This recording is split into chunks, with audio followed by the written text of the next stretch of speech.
آج ہم گفتگو کریں گے سورۃ آل عمران پر انشاءاللہ. تو جہاں تک آل عمران جو سورۃ مبارکہ ہے یہ 200 آیات پر مشتمل ہے اور مدنی سورت ہے، یعنی ہجرت مدینہ کے بعد نازل ہوئی. جی. اس کا نام آل عمران اس لیے ہے کہ عمران دراصل حضرت مریم علیہ السلام کے والد ماجد کا نام ہے. اچھا. اور ان کے والد جو ہے وہ مسجد اقصی کے امام تھے.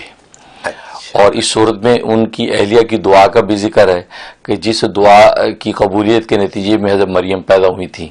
تو چونکہ ان کی آل اولاد کا ذکر چونکہ اس صورت میں تھا تو اللہ تبارک و تعالی نے اس صورت کا نام آل عمران رکھ دیا، اس لیے اس کا نام ریوارڈ دے دیا دنیا میں. جی بالکل بالکل. اور جہاں تک اس کے خلاصے کا تعلق ہے تو اس میں اللہ تبارک و تعالی نے مختلف مقامات میں 6 جگہ پر دعوت توحید فرمایا ہے، توحید کا دعویٰ فرمایا ہے. اور اس دعوے کو ثابت کرنے کے لیے 2 نقلی دلائل پیش کیے ہیں اور 4 عقلی دلائل پیش کیے ہیں. اس سے دعوت توحید کو ثابت کیا ہے. باقی جہاں تک اس کے مضامین کا تعلق ہے تو سورہ فاتحہ میں چونکہ 2 ان گمراہ قوموں کا ذکر تھا، ایک مغضوبی علیہم یعنی یہود کا ذکر تھا اور ایک جو ضالین یعنی نصارہ کا ذکر تھا.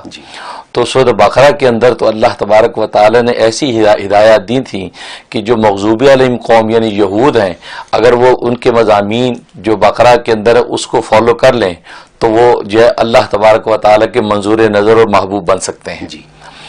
اور سورت جو ہے آل عمران کے اندر ایسے مضامین اللہ نے نازل کیے ہیں کہ جو ضالین ہیں یعنی نصارہ ہیں وہ اگر ان مضامین کو فالو کر لیں تو وہ گمراہی سے بچ کے ہدایت کے نور کو پا سکتے ہیں. یعنی یہ اس کے اندر یہ مضامین. اور وہ یہ کہ نجران کے جو عیسائی تھے تقریباً جو 60 کا ایک وفد آیا تھا اور حضرت صلی اللہ علیہ وسلم سے مناظرہ کرنے آیا تھا. تو نبی کریم صلی اللہ علیہ وسلم سے ان کا مناظرہ ہوا اور نبی کریم صلی اللہ علیہ وسلم نے جو ساری ان سے گفتگو کی تو اس مناظرے کے نتیجے میں یہ سورۃ آل عمران کی پہلی تقریباً 80 اور 90 آیتیں پہلی وہ اس مناظرے کے نتیجے میں نازل ہوئی. اچھا. تو یہ اس طریقے سے اس کے مضامین سامنے آئے. جہاں تک اس کے فضائل و فوائد کا تعلق ہے کہ ظاہر ہے کہ خاتمہ بھی ایمان ہر مومن چاہتا ہے کہ ساری زندگی خدا کے سامنے سجدے دیں اور مرتے وقت جو ہے نا وہ خدا نہ خاصا ایمان نصیب نہ ہو، تو ایسا کوئی نہیں چاہتا. تو خاتمہ ایمان کے لیے آل عمران میں بڑی خاصیت ہے، اگر کوئی روزانہ اس کی تلاوت کرتا رہے تو خاتمہ بالایمان نصیب ہوتا ہے، حسن خاتمہ نصیب ہوتا ہے. یقینی بات ہے. اور دوسرا یہ کہ اگر یہ کسی شخص کی کوئی قیمتی چیز گم ہو جائے تو 40 دن تک روزانہ اس کی تلاوت کے آل عمران کی تو چیز مل جاتی ہے. اچھا. ہاں کیسی بھی گم کی ہوئی چیز، اگر چوری ہو جائے کسی کی چیز لے جائے آپ یہ پڑھنا شروع کر دیں اللہ ایسے اسباب بنا دیں گے کہ وہ یا تو مل جائے گی چیز یا یہ کہ چور خود ہی شرمندہ ہو کے دے دے گا یا چور کا اتا پتہ چل جائے گا، چیز واپس آپ کے ہاتھ میں واپس آ جائے گی. 40 دن تک اس کا سورہ آل عمران روز پڑھی جائے. یہ تو بڑی آسان سی سورت ہے. بالکل آسان سورت ہے اور بڑی زبردست مضامین اس میں تو اسم اعظم بھی ہے. اللہ نے اس میں اسم اعظم بھی ذکر کیا ہے.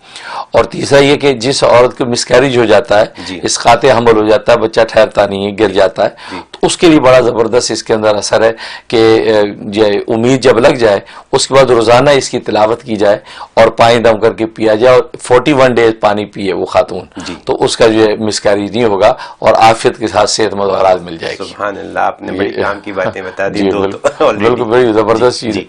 اور اسی طریقے سے اگر کسی لڑکی کی شادی میں بندش ہوئی ہوئی ہے، شادی نہیں ہو رہی، رشتہ ٹھہرتا نہیں ہے، حالانکہ بظاہر اس میں کوئی کمی نہیں ہے، تو آل عمران کی تلاوت روزانہ کی جائے، وہ بھی 41 ڈیز کی نیت سے تلاوت کر کے دعا کریں تو اس کا رشتہ بڑی اچھی جگہ ٹھہر جاتا ہے. یہ تو تینوں ہی بہت قیمتی باتیں زبردست ہے. اور یہ ہے کہ پیٹ کی کسی بھی قسم کی بیماری، آج تو بہت سی پیٹ کی بیماریاں معدے کی ہے، آنتوں کی ہے، مثانے کی ہے، طرح طرح کی بیماریاں لگ جاتی ہیں. تو پیٹ کی کسی بھی قسم کی بیماری ہو تو 13 مرتبہ پانی پہ دم کر کے یہ آل عمران کی صورت پلائی جائے تو اس کا پیٹ کا ہر مرض دور ہو جاتا ہے. تو یہ آپ یہ فرمائیے کہ لوگوں کو آنتوں کا کینسر ہے، ابھی آپ نے آنتوں کا ذکر کیا، تو جن لوگوں کا آنتوں کا کینسر ہے وہ اس کو بالکل 13 مرتبہ یہ دم کر کے پانی رکھ لیں اور تھوڑا تھوڑا پانی پیتے رہیں، جب وہ پورا بوتل کا ختم ہو جائے پھر نیا دم کر لیں، پیتے رہیں تو 21 ڈیز کر لیں، انشاءاللہ پیٹ کی آنتوں کی کسی بھی قسم کی بیماری ٹھہرتی نہیں ہے۔ تو اگر یہ پانی 2-3 دن چل جائے تو ہر 2-3 دن کے بعد پڑھیں کیا؟ جی بالکل بوتل، جی بالکل، جب ختم نہیں ہو جاتا تو بوتل ختم کر لیں، پھر نئی بھر لیں، پھر پڑھ لیں 13 مرتبہ، اور 21 دن تک کریں، 21 دن کر لیں، پھر رپورٹ کروائیں، انشاءاللہ بالکل جو ہے نفع ہی نفع ہے۔ سبحان اللہ، یہ کلام ہے۔ واہ واہ واہ۔